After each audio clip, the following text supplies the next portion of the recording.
Good morning প্ৰিয় বন্ধু বান্ধৱসকল, আজি সকলোকে শুভেচ্ছা জনাইছোঁ। মই কণ্টিনিউ আজি কেইদিনমান গৈ আছিলোঁ। কাজিৰঙাৰ ফালে এখন জীপ লোৱা হেঁপাহ আছিলে, আপোনাক কালি কৈছোঁৱেই। এয়া আনি ঘৰ পোৱালোঁ। কালি ৰাতি কালি আমি 9টা বজাতে ডেলিভাৰী দিলোঁ গাড়ী। প্ৰায় আমি ঘৰ আহি পাওঁতে 1-2টা বাজিছে। মনৰ চখ এটা আছিলে, হেঁপাহ এটা আছিলে, কাৰণে ল'লোঁ। মনৰ আশা এটা পূৰ্ণ আপোনালোকক কালি জনাইছোঁৱেই।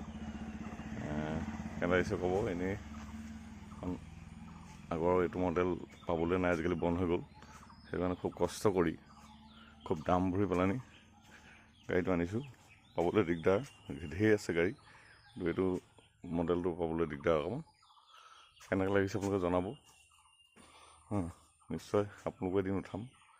সকলোলৈ এক শুভ কামনাৰে আনন্দময়